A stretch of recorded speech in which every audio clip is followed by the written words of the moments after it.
Vous êtes pour ou contre cette grève? Je suis pour la grève. Si elle devait durer? Ce serait malheureux parce que ce sont des difficultés, mais enfin, nous essayons de tenir. Nous essaierons de tenir le plus possible. Est-ce que vous connaissez l'objet de cette grève?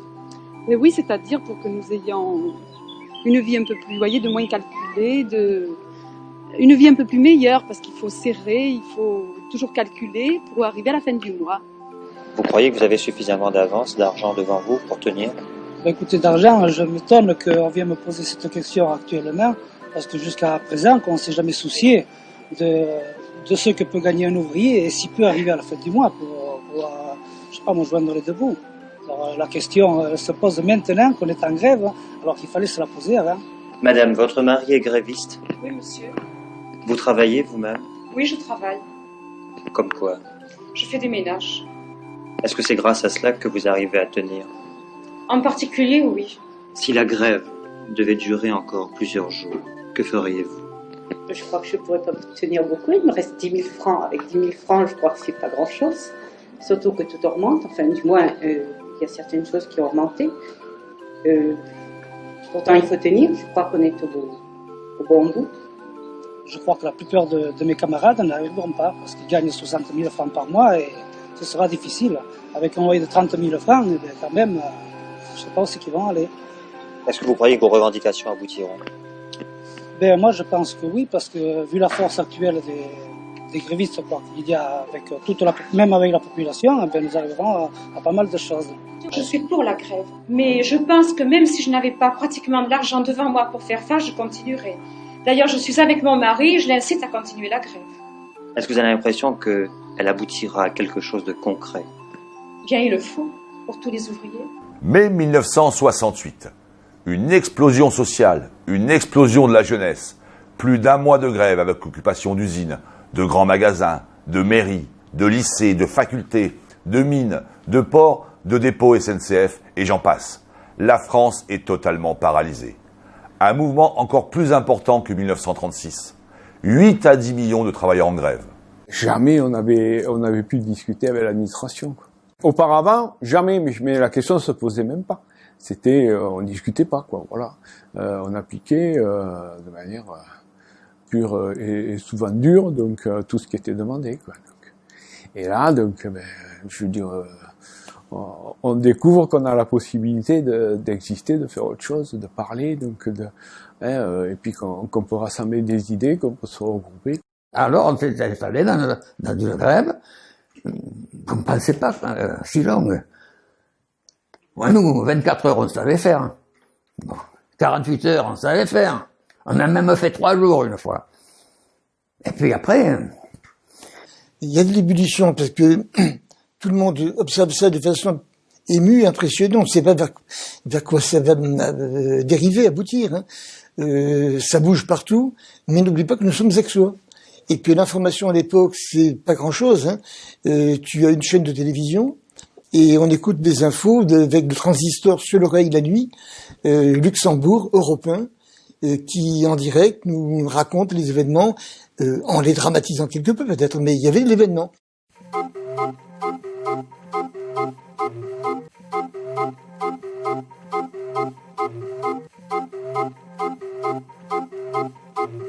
Les 403 sont renversés, la grève sauvage est générale. Les fortes finissent de brûler, les enragés ouvrent le bal. Il est 5 heures, Paris s'éveille. Paris s'éveille. On sait que la CGT a, dès le début, affirmé sa solidarité avec les étudiants en lutte. Et elle a été amenée à prendre un certain nombre de responsabilités dans toutes les circonstances que nous avons vécues, qui font que nous sommes à la tête d'un puissant mouvement de la classe ouvrière, se traduisant par un grand nombre de travailleurs ayant décidé l'entrée en lutte sous la forme de grève générale illimitée avec occupation des usines. Les étudiants font des AG, les ouvriers sont remontés. Les lacrymos nous font chialer et les pavés vont s'envoler. Il est 5 heures. Paris s'éveille. Paris s'éveille. 10 ans de gaullisme ont rigidifié la société, l'ont sclérosée au profit d'une petite caste. Les fameuses 30 glorieuses n'ont pas ruisselé sur tout le monde, pour reprendre un terme très prisé de notre actuel président de la République. 2 millions de travailleurs, dont principalement les ouvrières, la main-d'œuvre immigrée, les OS, sont encore au SMIC. Un SMIC qui est différent selon les régions. Beaucoup de logements sont dépourvus de tout confort. Les bidonvilles sont loin d'avoir disparu. C'est le début du chômage chronique, avec l'apparition de la NPE pour gérer les 500 000 chômeurs au plan national et les 700 sur Martigues. Les jeunes sont les principales victimes du chômage et de la précarité. Ce sera d'ailleurs une des raisons majeures, et notamment à Port-de-Bouc et Marignane, de la révolte des jeunes qui sortent des filières techniques sans autre débouché que de pointer à la NPE. Dans les usines, on vient chanter l'union et la fraternité. Les artistes sont mobilisés, on s'exprime en liberté. Il est 5 heures, Paris s'éveille. Paris s'éveille. Y a plus d'essence, tout est bloqué et les usines sont arrêtées. Le pays est paralysé, c'est la chienlit et c'est le pied. Il est 5 heures, Paris s'éveille. Paris s'éveille. Les maquisards sont dans les gares, à Notre-Dame on tranche le lard. Paris retrouve ses fêtards, ses flambeurs et ses communards. Il est 5 heures, Paris s'éveille. Paris s'éveille. La massification de l'enseignement supérieur n'a pas amené la démocratisation dans les universités. En 1958, on comptait 200 000 étudiants. Ils sont 500 000 en 1968, mais quasiment pas de fils d'ouvriers ou de paysans. Le vieux monde va disparaître après Paris, le monde entier. Les ouvriers sans Dieu ni maître autogestionnent la cité. Il est 5 heures. Il est 5 heures. Le nouveau monde s'éveille. Il est 5 heures. Nous n'aurons plus jamais sommeil.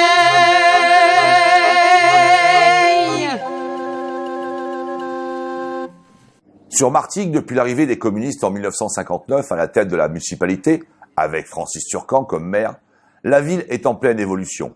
Le tout à l'égout fait son apparition, des logements sociaux ont été construits, aux 2 portes, la cité du Grèce, Mas-de-Poine. Le lycée Langevin est également sorti de terre. La population est de 28 000 habitants. C'est quand même l'époque où Langevin 2000 élèves drainait de Port-Saint-Louis-du-Rhône donc à Gignac-Lanert, Vitrolles. Dans la cour de récréation, il y avait une ligne jaune, c'est-à-dire qu'on était mix à l'intérieur des classes, mais pas à la récré. Et c'était très drôle, il y avait donc une ligne jaune qui séparait les filles des garçons, et entre les deux, donc des couples qui se tenaient par la main, mais les garçons d'un côté, les filles de l'autre, et qui faisaient effectivement l'aller-retour le long de cette ligne jaune. Quand je suis arrivé au lycée en 6e, il n'y avait pas de trait. Il se trouve que lorsqu'il y avait des orages, donc des fortes précipitations, plus personne n'utilisait donc la grande cour, mais tout le monde passait par le couloir intérieur qui reliait les préaux. tous ceux qui sont passés au lycée Langevin donc reconnaîtront les lieux. Et là donc c'était embouteillage général. Là, à tous les moments libres, en dehors donc des moments scolaires, on nous demandait donc par le biais d'une ligne jaune infranchissable de nous séparer donc filles et garçons quoi.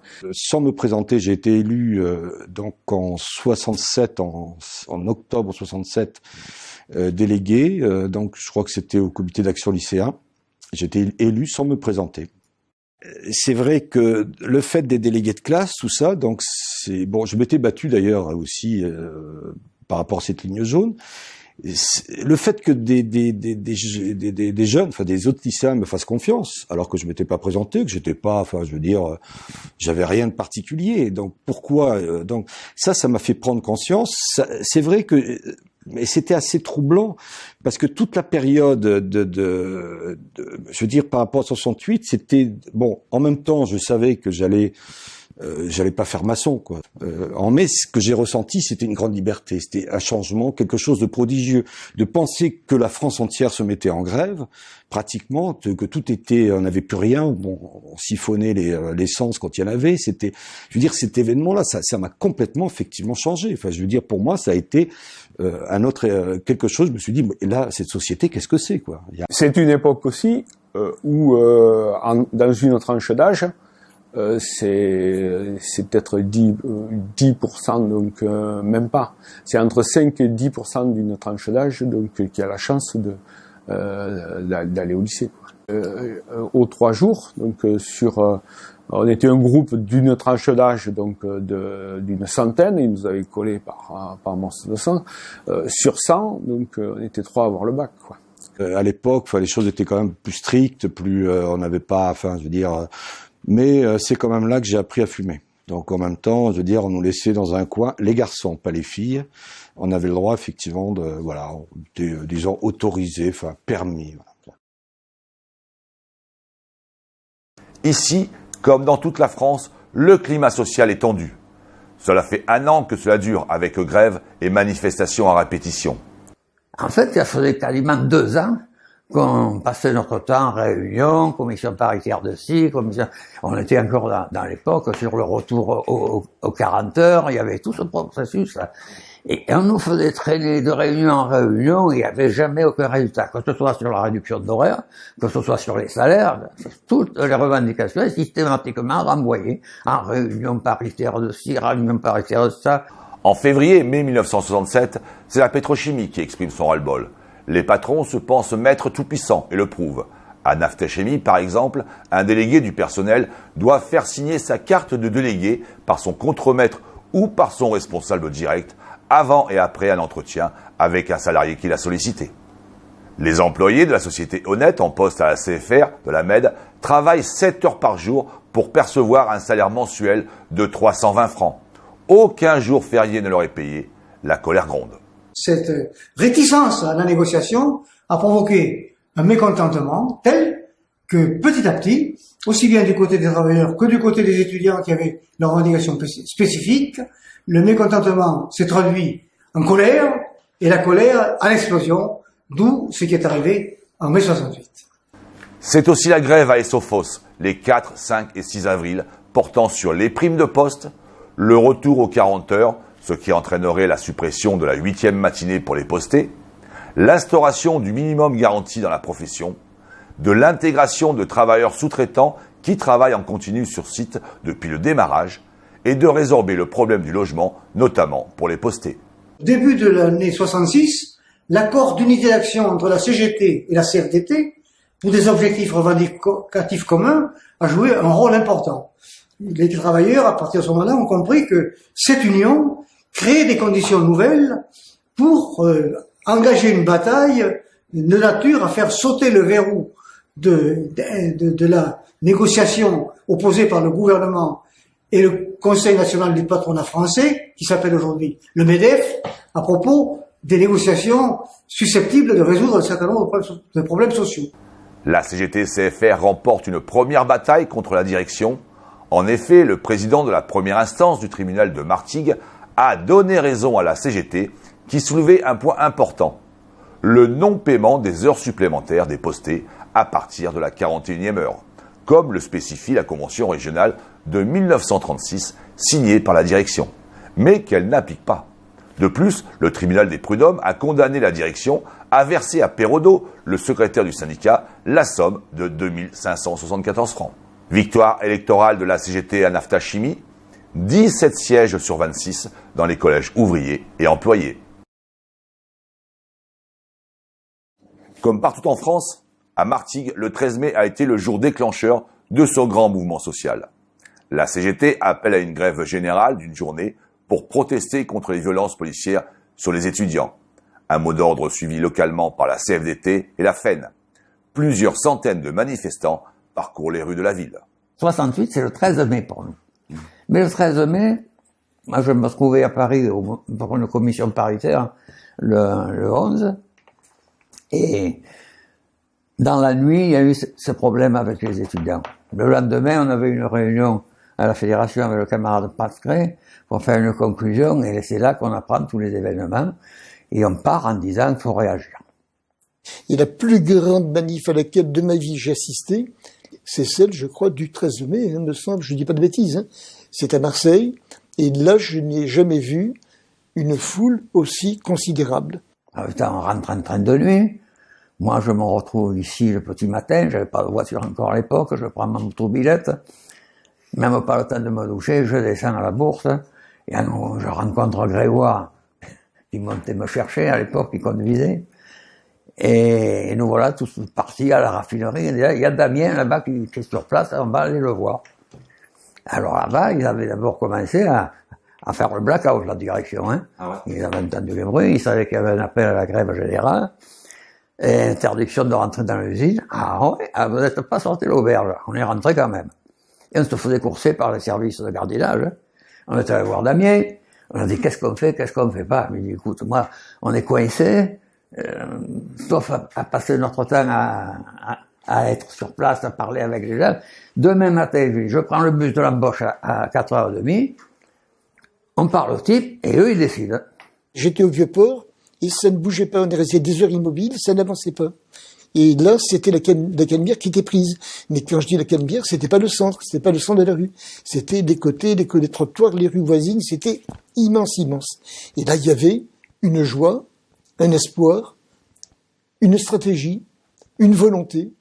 Et nous étions des artisans, il nous semblait, de cette stratégie, de cette volonté. On avait l'impression ou l'illusion que nous allions changer radicalement pas mal de choses. Le lendemain, matin, un Mistral, un froid de canard. On regroupe les mecs du poste le matin, on leur dit de descendre du bus, d'attendre un moment, on va leur parler. On se met à l'abri du Mistral et on leur parle. On leur dit, voilà ce qui s'est passé cette nuit, la nuit précédente plutôt, on appelle à la grève maintenant, ou est-ce que vous êtes prêts à faire? Bon, je vois rien, qui c'est qui est pour, qui c'est qui est contre, alors ceux qui sont pour la grève, ils sortent. Ils m'ont laissé tout seul au milieu. Ils sont tous partis comme un seul homme. Maîtrise de compagnie. Ouf. Martigues, ce n'est pas Paris, et c'est en fait le 15 mai que défileront jusqu'à l'hôtel de ville plusieurs centaines de lycéens de Martigues, rejoints par les élèves des CET de Port-de-Bouc et de Marignane. Les leaders de son mouvement sont notamment Jackie Coulon, Michel Eddy et Serge Castejon. On connaît nos premiers sittings, nos premiers... on part du lycée Langevin, on va défiler en ville, donc on rejoint le monde des travailleurs. On fait le lien entre un certain nombre de choses qui, jusqu'alors, n'apparaissaient pas. Ça n'a pas été immédiat à Aix. À Aix, il y avait des rencontres, de l'étonnement. Le PC, l'UEC et l'UNEF voulaient un petit peu cadrer, canaliser. Et j'étais partie prenante. Mais on était quand même un petit peu tâtonnant et hésitant. On ne voyait pas trop ce que ça allait donner parce qu'il y avait une spontanéité, tu le sais à l'époque, dont on ne saisissait pas les tenants et les aboutissants. Le 18 mai, les gares de Martigues, Port-de-Bouc, Istres, La Couronne et Carry sont occupées. Mais le grand mouvement démarre le 20 mai avec l'entrée en grève de BP et Naftachimie. La CFR, elle, ne démarrera que le 24 mai. Réunis à la salle du Grèce, les enseignants du premier degré avec le syndicat le SNI entrent dans le mouvement. Et Les mecs, ils ont dit, bon, il y a les étudiants, ils en prennent plein la gueule, mais si on laisse faire, c'est nous qui allons prendre. Donc, nous, le matin, on occupait les locaux, on discutait, bon, ça et là, et surtout de la situation politique et compagnie. Et l'après-midi, j'étais libre, donc je vendais l'humanité sur le pont de Jonquière. Alors c'était assez amusant parce que bon, on voyait les gens qui étaient d'accord avec nous et ceux qui ne l'étaient pas. Gros succès le 13 mai, tout le monde est content, la sécurité assurée. Bon, le lendemain, on reprend. Le lendemain, on reprend et puis, ma foi, qu'est-ce qui se passe? On était à l'écoute de tous les événements. Renault ne reprend pas. Des tas d'entreprises, notamment dans la chimie, en Normandie, tout ça, oh, ils continuent. Ça nous questionne, on dit qu'est-ce qu'on fait? C'était quasiment tous les jours à Aix. C'était très sage, très gentil, avec des milliers de jeunes filles en fleurs, très mignonnes, gentilles, bien vêtues, et de jeunes gens avec des cravates, dont j'étais peut-être, hein. Et on gueulait, c'était festif. C'était pas du tout ni insurrectionnel, ni belliqueux. Il y avait une ambiance joyeuse. Le mot d'ordre le plus exalté et le sommet de la contestation, c'était, je m'en souviens, libérer nos camarades. Voilà. Alors qu'à Aix, personne n'était prisonnier. Bon, mais bon, par solidarité avec les Parisiens, on hurlait, on dirait libérer nos camarades. Voilà. On va faire une assemblée du personnel. Enfin, on convoque tout le monde à bon. Et dans cette assemblée, arrivent évidemment nos forces vives, c'est-à-dire les 3-8, qui étaient là en priorité, tous les postes viennent, et aux surprises, agréables pour nous, des journaliers. Ceux qui se mouillaient rarement dans les grèves. Et le débat s'engage. Comment on fait pas? Oui, mais attention, il y a ceux qui vont nous regarder passer, et il y avait des tas de gens, particulièrement les administratifs, qui voulaient s'engager. Mais ils sont un peu partagés, ces gens-là. Ils ont chacun un cadre sur le dos. Ils n'osent pas franchir le pas. Et à un moment donné, il y a une proposition qui fuse par un journalier. Il dit, ben, on s'organise, si on est tous d'accord, on demande à la direction qui ferme les portes. On avait des réunions avec l'administration, donc avec le principal du lycée, donc, et on émettait un certain nombre d'idées, un certain nombre de critiques, un certain nombre de propositions, donc de manière à avoir une part dans le fonctionnement donc du lycée, quoi. Le lendemain, on se pointe à l'usine, on demande à la direction une entrevue, on lui dit voilà, on va déclencher un mouvement et on vous demande de fermer les portes. Qu'est-ce qu'on a dit? Mais vous n'y pensez pas. Ah oui, alors ben on va rendre compte devant le poste qui est devant la porte qui attend. Le soir, à 21h, le type était devant la porte, ils attendaient les résultats de la négociation. Ils voulaient pas entendre parler, ils voulaient même pas nous laisser rentrer dans l'usine, enfin, ils voulaient rien du tout, ils voulaient faire le mort. Le résultat, c'est que il a fait une erreur. Il a voulu discuter directement avec les mecs. Il est venu à la porte. Donc je comprends que vous avez des mécontentements, mais quand même, on ferme, sinon on occupe. Il a complètement craqué, il est parti, il nous a appelé 5 minutes plus tard, il dit bon, ça va, on ferme les portes, on est tranquille. Et on a failli fermer les portes. Attends, qui disait un gars, c'est le secrétaire général qui va fermer la porte, tout seul, comme un grand. C'était grosse, cette porte. Nous avons occupé la fac d'Aix. Et la fac occupée, nous y avons, je me rappelle, j'y avais dormi. J'avais dormi à la fac d'Aix, avec des copains, je faisais partie du service d'ordre qui la nuit tournait dans la fac. On avait une matraque, faut pas le dire. Moi j'avais ma matraque sur le côté, un gros machin comme ça, on était 5-6 et on baladait. Parce qu'on avait toujours l'impression que c'était le fantasme, mais fantasme fondé. On disait les fascistes, hein. Le GUD, les mecs de droit, l'équipe de Sciences Éco, on disait ils vont nous attaquer, il va y avoir de la bagarre, et il y a eu de la bagarre.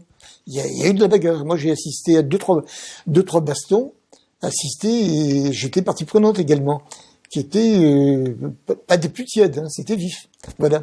Non, c'était très animé, mais on occupait la fac, et je ne me rappelle pas, pour l'anecdote, je ne me rappelle pas qu'il y ait eu à l'époque ce qu'on appelle aujourd'hui des dégradations.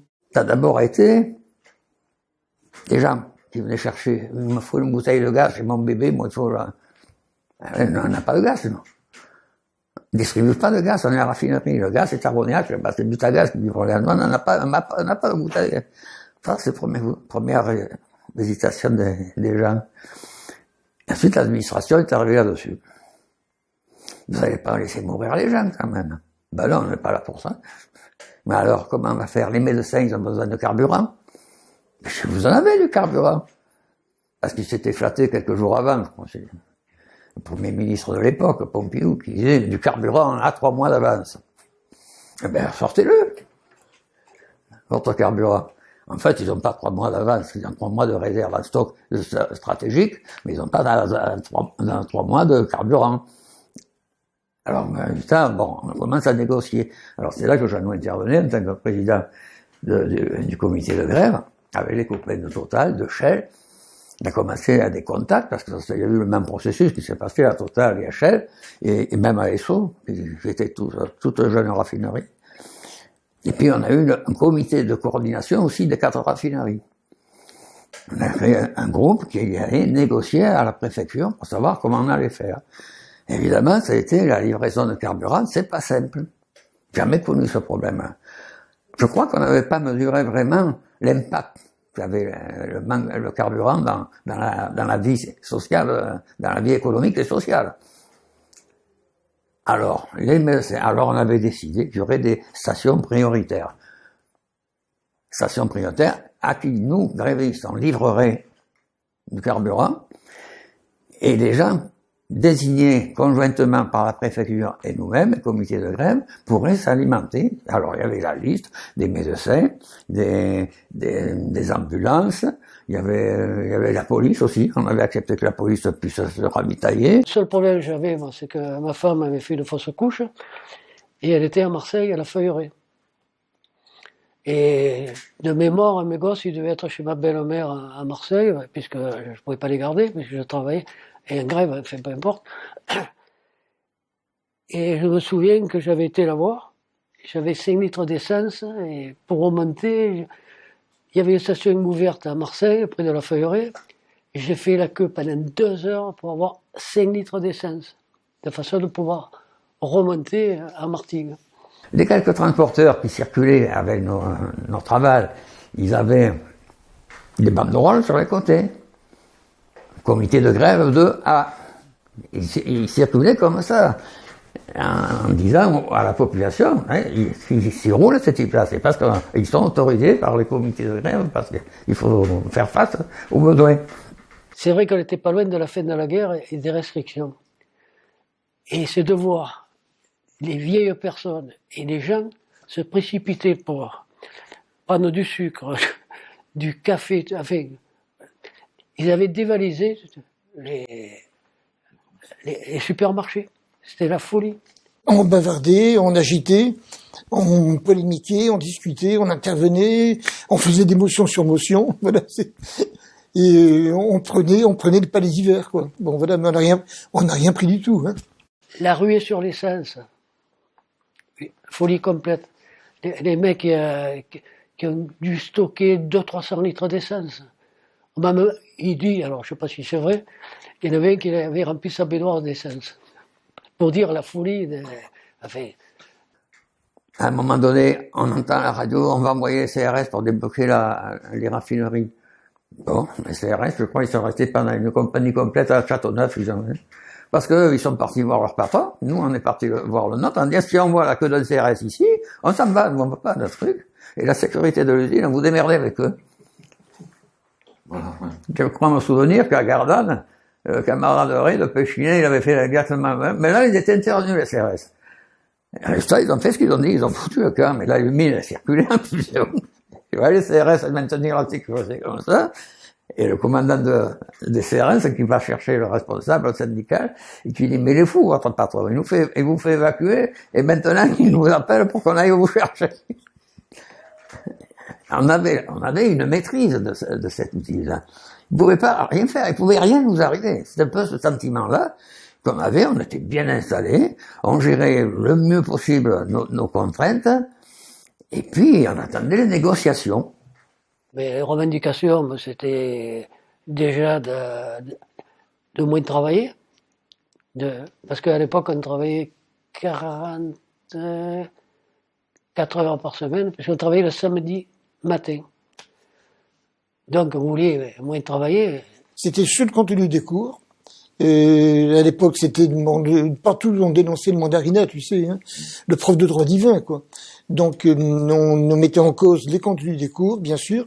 En philosophie, on voulait, la revendication était que nous voulions une place plus grande à la sociologie, d'inspiration marxiste ou marxienne, tu vois, c'était assez vif.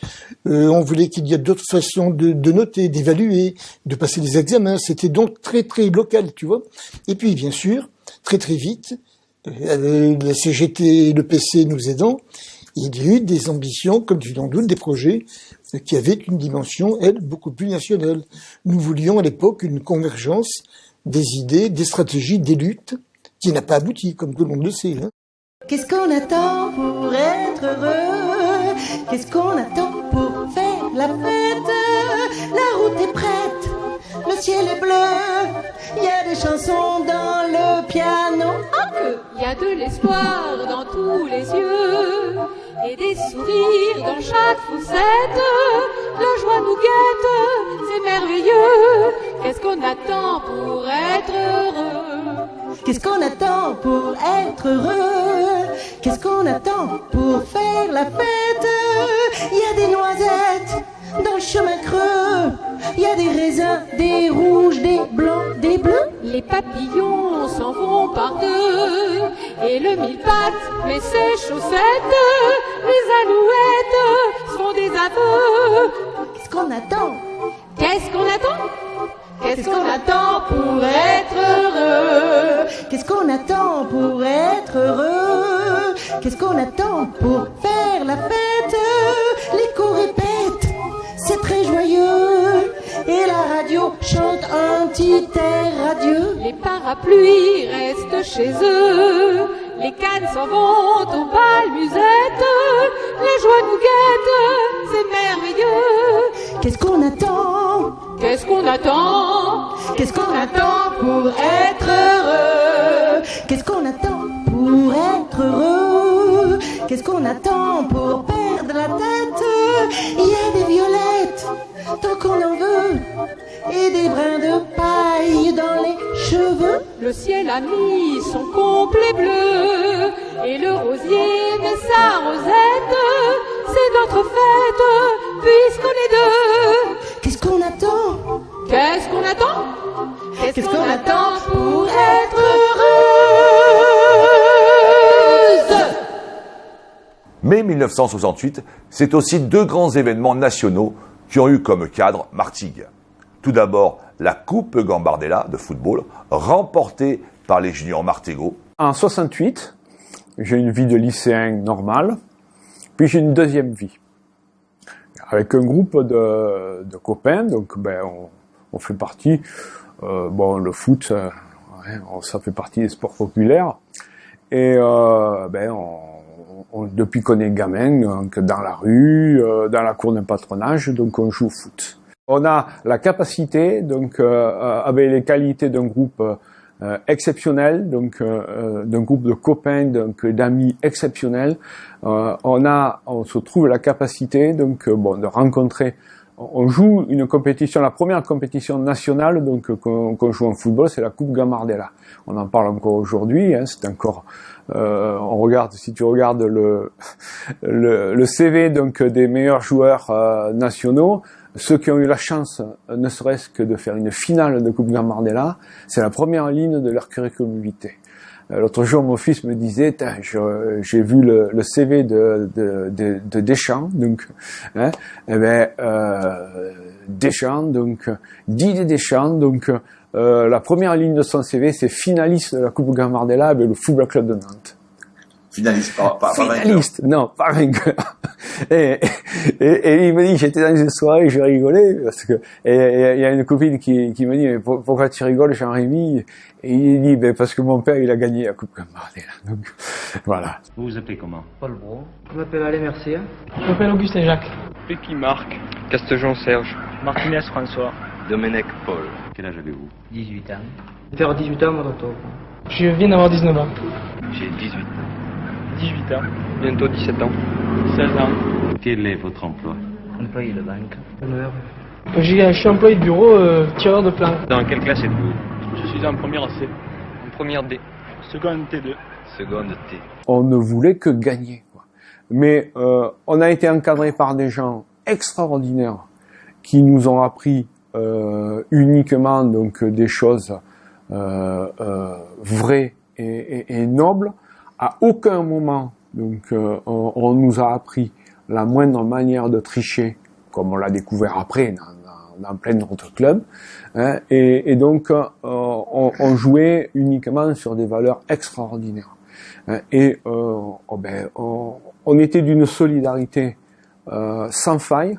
On a battu Nîmes Olympique, qu'il avait gagné avant et qu'il a regagné après.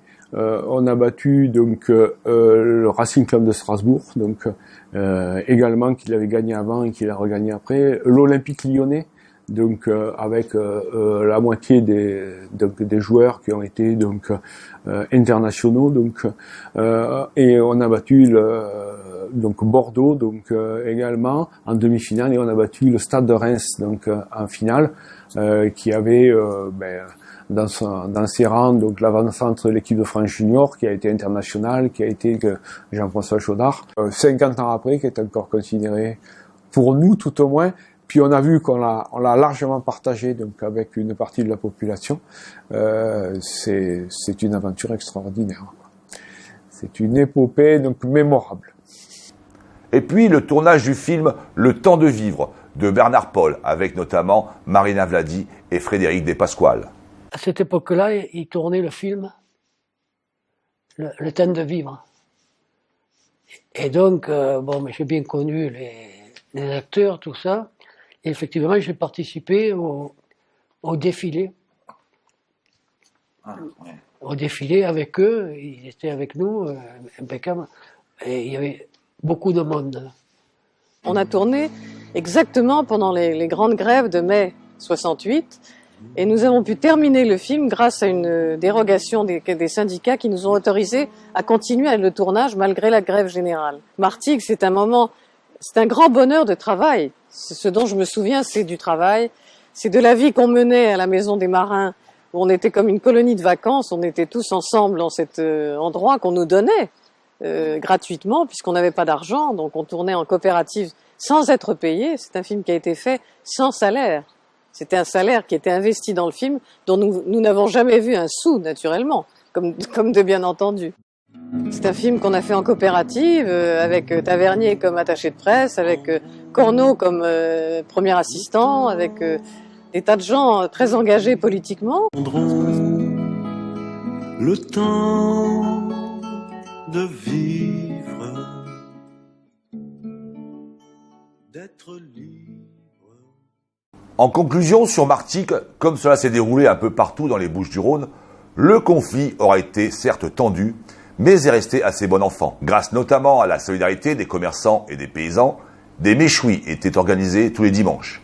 Si quelques accrochages se sont produits avec notamment 2 tentatives pour forcer le piquet de grève de Naftachimie, il n'y a pas eu de heurts violents avec les forces de l'ordre. La municipalité, dirigée par Francis Turcan, ne s'est coupée ni des grévistes, ni de sa population, en particulier en obtenant du personnel communal qu'il procède à un enlèvement exceptionnel des ordures, qu'il effectue les plantations de printemps et même qu'il distribue le colis de la fête des mères, en ouvrant aussi gratuitement les cantines pour les familles de grévistes. J'ai vu arriver des types, des copains, qui étaient mes camarades de fac, des condisciples, des garçons, des filles, au demeurant sympathiques, hein, mais qui, un mois avant, n'avaient pas l'ombre d'une conscience politique. Ils ne savaient rien. Ils se sont politisés en 3 semaines. Mais ils se sont politisés, ça m'a toujours amusé, de façon exaltée. C'est le dernier arrivé. C'est-à-dire que ils étaient plus rouges que les sanguins. En 3 semaines, les types devenaient Mao. 3 semaines. Ils étaient maoïstes, alors qu'un mois avant, Mao, il pensait que c'était une marque de lessive, je crois. Bon, voilà. Ils étaient maoïstes, ils étaient pro-cubains. Ils étaient Castro, ils se déguisaient en castristes, ils avaient le vêtement, d'autres se déguisaient en Mao, et ils étaient exaltés, chauds, violents, ils voulaient la lutte finale tout de suite, l'insurrection, les armes, la prise. Et nous qui étions des gens de gauche structurés, parce que tu sais, hein, on passait pour des traîtres, des vendus, des collaborateurs de classe, et on s'est fait à l'époque méchamment injurier, non seulement par la droite de l'époque, mais par ces gens de la gauche nouvelle, qui se révélaient plus royalistes que le roi au-delà. Hein. Alors, ça je l'observe avec beaucoup de trouble, rétrospectivement, et beaucoup d'émotions et beaucoup d'étonnement, en sachant ce que pas mal d'entre eux sont devenus. Et quand je vois que des prototypes comme Bandit, qui à l'époque nous faisait la leçon, ou comme Romain Goupil, qui à l'époque voulait casser même davantage, actuellement et depuis quelques années, il mange la soupe avec Sarkozy et avec Macron, je me dis, il faut être conscient des faiblesses humaines, et peut-être ont-ils faim. Et moi, je pardonne beaucoup à des gens qui ont faim. Voilà, bon. Nous aurons du pain doré comme les filles sous les soleils d'or. Nous aurons du vin de celui qui pétille même quand il dort. Nous aurons du sang dedans nos veines blanches et le plus souvent lundi sera dimanche mais notre âge alors sera l'âge d'or. Nous aurons des lits creusés comme les filles dans le sable fin. Nous aurons des fruits, les mêmes qu'on grappille dans le champ voisin. Nous aurons bien sûr dedans nos maisons blêmes tous les becs d'azur qui là-haut se promènent, mais notre âge alors sera l'âge d'or. Nous aurons la mer à deux